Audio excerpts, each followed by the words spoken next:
আজকে শনিবার তো ব্লগটা এখান থেকে শুরু করছি। দেখো এখানে মাছ ভাজছিলাম।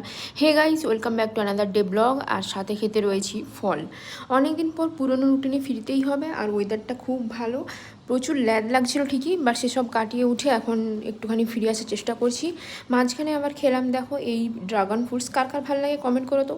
আর সন্ধ্যাবেলা দেখো বন্ধুর সাথে আমি বেরিয়েছিলাম, আর এখানে দেখলাম ও এই জিনিসটা ইউজ করছে, ফ্লাক্সিড জেল। তো এখানে এসে দেখা হয়ে গেল আমার সাথে আমার বরের। তো এখানে দুজনে হাঁটতে বেরিয়েছি। আমরা যাচ্ছি একটুখানি বিটিএম লেক। অনেক দিন পর আসলাম এই জায়গাটায়, আর দেখলাম লেকটা খুলে দিয়েছে, খুব সুন্দর হাওয়া দিচ্ছিল। এখানে দাঁড়িয়ে আমরা তো খুব এনজয় করছিলাম। দেখো কত লোক এসছে এই দিকটায়। এখন প্রথম এইবার এইটা খুলে দিয়েছে, আগে তো এখানে কাজ চলছিল, সেই জন্য খুলছিল না এই জায়গাটা মেনলি। আর এখানে দেখো ব্যস্ত শহর, সাথে এরকম লেকের ভিউ, কার না ভালো লাগে বলো।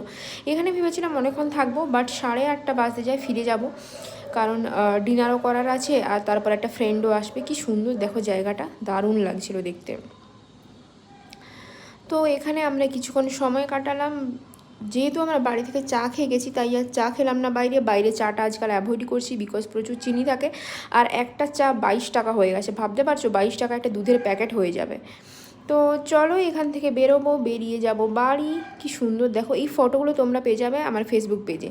আর এখানে এসেছে রমেশ ভাই, আমরা একটুখানি গল্পই করছিলাম, অনেক দিন পর ও আসলো, সেই জন্য বেশ ভালো লাগলো। ভাই দেখা হচ্ছে নেক্সট ব্লগে।